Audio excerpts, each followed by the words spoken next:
Hello friends, welcome to GS exam centre. दोस्तों, आज के इस वीडियो में लघुत्तम समापवर्तक और महत्तम समापवर्तक से महत्वपूर्ण प्रश्नों को कवर करेंगे। दोस्तों, ये प्रत्येक प्रश्न आपके प्रत्येक प्रतियोगी परीक्षा के लिए काफ़ी महत्वपूर्ण है। यह प्रश्न जो है पिछले कई बार प्रतियोगी परीक्षाओं में पूछे जा चुके हैं और आगे पूछे जाने की भी संभावना है।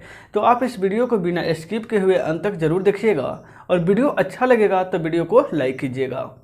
तो फर्स्ट प्रश्न आपको यहाँ दिखाई देगा। देखिए, पहला प्रश्न है, दो संख्याओं का लघुत्तम समापवर्तक 225 है तथा उनके महत्तम समापवर्तक 5 है। यदि एक संख्या 25 हो तो दूसरी संख्या क्या होगा? देखिएगा, एसएससी एलडीसी का यह प्रश्न है और यह रेलवे में भी पूछा जा चुका है। देखिए, फर्स्ट प्रश्न दिया गया है जिसका लघुत्तम समापवर्तक और महत्तम समापवर्तक दोनों दिया गया है और पहली संख्या दी गई है तो दूसरी संख्या आपको ज्ञात करना है। तो देखिए कैसे।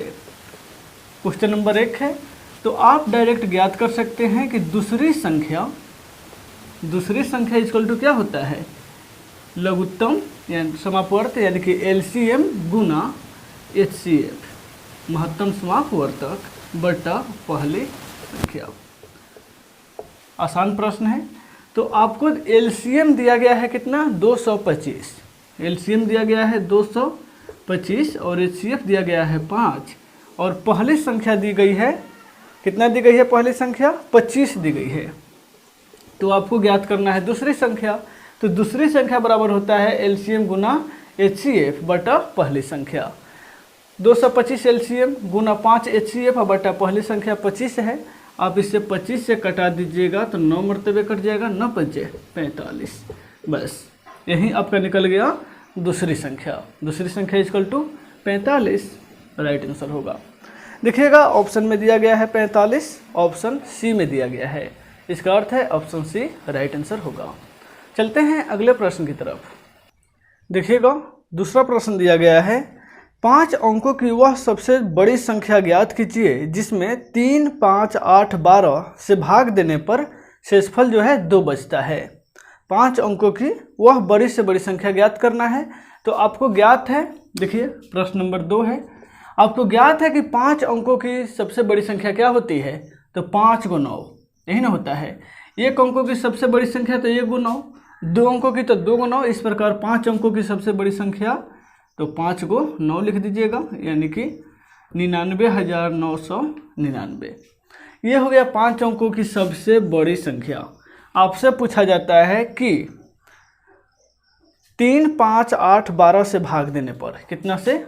3, 5, 8, 12 ये 4 संख्या है। 3, 5, 8, 12 से भाग देने पर शेषफल क्या बचता है? तो 2 बचता है। ठीक है ना? तो आपको सबसे पहले इसका एलसीएम ज्ञात होना चाहिए। एलसीएम निकाल लीजिए। एलसीएम निकालिएगा तो 2 से लगा दीजिएगा तो ये हो जाएगा 3 और ये हो जाएगा 5। 2 चौका 8, 2 छक 12। फिर आप 2 से लगा दीजिए, यहाँ 3 हो जाएगा, यहाँ 5 हो जाएगा, ये 2 दूगा कटेगा, 2 तियाँ 6 हो जाएगा। यहाँ पे आप 3 से लगाइएगा, 3 एक कम और ये एक कम, ये 5 2 हो जाएगा। 2 दूना 4, 4 3 12, 25 60 दूगा 120। ये जो है 120 जो है इसका क्या निकल गया? एलसीएम निकल गया। ठीक है, देखिएगा 120 जो है इसका एलसीएम निकल गया। अब क्या करना है कि 120 से आपको भाग कर देना है कितना में? 9,999 में, यानी कि 5 अंकों की सबसे बड़ी संख्या में भाग कर दीजिएगा। जो शेषफल बचता है उसको इसमें से घटा देना है। तो ये जो लॉन्ग प्रक्रिया है हम आपको समझाने के लिए बना रहे हैं। ठीक है, 3, 5, 8, 12 आप डायरेक्ट भी ऐसे भी लिख सकते हैं। 3, 5, 8 और 12 का एलसीएम कितना हो जाएगा? एलसीएम 120 हो जाएगा। आप ऐसे भी इसको हल कर सकते हैं। ठीक है, तो 120 से आपको भाग कर देना है कितना में? 99,999 में। तो देखिए 12 8 96 कितना हो जाएगा? 9 और ये हो जाएगा 3, ये कट जाएगा, फिर ऊपर से उतरेगा 9, 12 3 36, यह हो जाएगा 9, यहाँ हो जाएगा 3 कट गया, फिर ऊपर से क्या आएगा? 9 आएगा, फिर 12 3 36, यही ना होगा 9 और यहाँ पे 3, यानी कि 39 जो है यह शेषफल बच गया। तो आपको 9,999 में से 39 घटा दीजिएगा तो जो प्राप्त संख्या होगा ना वह 120 से भाज्य होगा, यानी कि संख्या प्राप्त हो जाता है हमको 9960। अब लेकिन जब इतना संख्या से भाग दिया जाता है तो प्रत्येक स्थिति में शेषफल कितना बचता है? 2 बचता है। तो इसमें 2 को जोड़ दीजिए तो ये हो जाएगा 99,962। बस यही इसका राइट आंसर होगा। ये प्रक्रिया थोड़ा सा लॉन्ग है क्योंकि इसमें भाग करना पड़ेगा और एलसीएम भी ज्ञात करना पड़ेगा। ठीक है, तो आप देखिएगा 99,962 है कि नहीं। 99,962 ऑप्शन डी में दिया गया है, इसका अर्थ है ऑप्शन डी इसका राइट आंसर हो जाएगा। चलते हैं अब अगले प्रश्न की तरफ। देखिएगा क्वेश्चन नंबर 3 में दिया गया है 2 संख्याओं का लघुत्तम समापवर्तक 1820 तथा उनका महत्तम समापवर्तक 26 है। यदि एक संख्या 130 हो तो दूसरी संख्या ज्ञात करना है। यह प्रश्न आपको एसएससी के सीजीएल पीटी एग्जाम में पूछा गया है। एसएससी सीजीएल के पीटी एग्जाम में यह प्रश्न पूछा गया है, इसलिए महत्वपूर्ण हो सकता है। तो चलिए इसको सॉल्व करते हैं। आपको एलसीएम जो है क्वेश्चन नंबर 3 में है, एलसीएम कितना दिया गया है? 1820 और एचसीएफ जो है, एचसीएफ कितना दिया गया है? देखिएगा 26 दिया गया है, 26। अब पहली संख्या जो है, पहली संख्या कितना दिया गया है? 130 दिया गया है। तो दूसरी संख्या ज्ञात करना है। ठीक है, तो दूसरी संख्या बराबर होता है लघुत्तम समापवर्तक गुना महत्तम समापवर्तक बटा पहली संख्या, ये होता है। तो एलसीएम जो है आपको दिया गया है 1820 गुना 26 बटा 130। ठीक है, 0 से 0 को आप कटा दीजिएगा और 13 से 2 मरतबे कटा दीजिएगा, तो गुना कर दीजिएगा तो कितना हो जाएगा? 2 एकम 2 और 8 दूगा 16 के 6 और 2 एकम 2 1 3, यानी कि 362 जो है यह दूसरी संख्या हमारा पहली संख्या निकल गया। 362 आसान सा प्रश्न है। तो देखिए हमको यही निकालना है। तो यहाँ पे जो है दूसरी संख्या यानी कि कितना? 362, सॉरी 2 दूना 4 ना है, यहाँ पे 364। बस यही इसका राइट आंसर होगा, 364 होगा। 2 दूना 4 होता है, हमने 2 एकम 2 कर दिया, 2 दूना 4। तो देख लीजिए ऑप्शन बी सी में दिया गया है 364, यानी कि ऑप्शन से इसका राइट आंसर हो जाएगा। ठीक है, अब चलते हैं अगले प्रश्न की तरफ। क्वेश्चन नंबर 4 में देखिएगा दिया गया है कि 2 संख्याएं 3:4 के अनुपात में है, यानी कि 2 संख्या है जो 3 और 4 के अनुपात में दिया गया है। यदि उनके लघुत्तम समापवर्तक 108 हैं तो उनका महत्तम समापवर्तक क्या होगा, यह ज्ञात करना है। तो देखिए संख्या जो है 3 और 4 के अनुपात में है। प्रश्न नंबर 4 है, संख्या जो दिया गया है वह 3:4 के अनुपात में दिया गया है। ठीक है, आप इसे क्या मान सकते हैं? 3x/4x।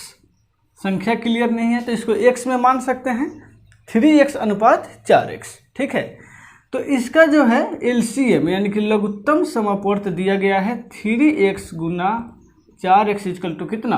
108 दिया गया है ना। अब यहाँ पे थोड़ा सा एक टॉपिक देखिएगा, जब 3x और 4x मान सकते हैं तो एलसीएम को गुना करना होता है। तो 3x गुना 4x यानी कि 3x गुना 4x। ठीक है, तो कितना हो जाएगा? 4 तिहाई 12x जो है, रुकिएगा, 4 तिहाई कितना हो जाएगा? 12x। ठीक है, 12x। और इसका जो है महत्तम यानी कि मौसा, दोनों में x कॉमन है तो कॉमन संख्या जो है वो महत्तम होता है, यानी कि x जो है इसका मौसा निकल जाएगा। अब देखिएगा एलसीएम का मान आपको दिया गया है 108, यानी कि 12x बराबर कितना है? 108 है। तो x का मान बराबर कितना हो जाएगा? 9 मरतबे कट गया, यानी कि x बराबर 9। आप x माने हैं महत्तम समापवर्तक को, यानी कि x बराबर 9 जो है महत्तम समापवर्तक निकल गया। ठीक है, अब देखिएगा x बराबर 9 ऑप्शन सी में दिया गया है, इसका अर्थ है ऑप्शन सी इसका राइट आंसर हो जाएगा। अब चलते हैं अगले प्रश्न की तरफ। क्वेश्चन नंबर 5 में दिया गया है, देखिएगा 2 संख्याओं का महत्तम समापवर्तक 16 है जबकि उनका लघुत्तम समापवर्तक 160 है। यदि उन संख्याओं में से कोई एक संख्या 32 है तो दूसरी संख्या क्या होगा? सेम प्रश्न है। यह प्रश्न आपको एसएससी के एलडीसी एग्जाम में पूछा गया है, तो देख लीजिए। इसको भी बना देते हैं। क्वेश्चन नंबर 5 में दिया गया है, तो दूसरी संख्या आपको ज्ञात करना है। कौन सी? दूसरी संख्या ज्ञात करना है। तो दूसरी संख्या बराबर होता है एलसीएम गुना एचसीएफ बटा पहली संख्या। यह होता है ना, एलसीएम गुना एचसीएफ बटा पहली संख्या। तो एलसीएम आपको दिया गया है कितना? 160। एचसीएफ दिया गया है 16 और बटा पहली संख्या क्या दी गई है? 32 दी गई है। यानी कि एक संख्या जो है 32 दी गई है। तो आपको दूसरी संख्या ज्ञात करना है। तो देख लीजिए, 32 पच्चे 160, यानी कि 16 पच्चे 80। यही इसका राइट आंसर हो जाएगा। देखिए कितना आसान प्रश्न है, और ऐसा प्रश्न आपके प्रतियोगी परीक्षा में पूछे जाते हैं। तो दोस्तों, आपको वीडियो कैसा लगा? आप वीडियो को कमेंट बॉक्स में ज़रूर बताइएगा, और वीडियो अच्छा लगा है तो लाइक भी कीजिएगा। अभी तक आपने मेरे चैनल को सब्सक्राइब नहीं किया है तो चैनल को लाल बटन दबाकर सब्सक्राइब भी कर लीजिएगा, ताकि आपको अगले वीडियो का नोटिफिकेशन मिलता रहे। तो दोस्तों, फिर मिलते हैं नेक्स्ट वीडियो में। तब तक के लिए गुड बाय।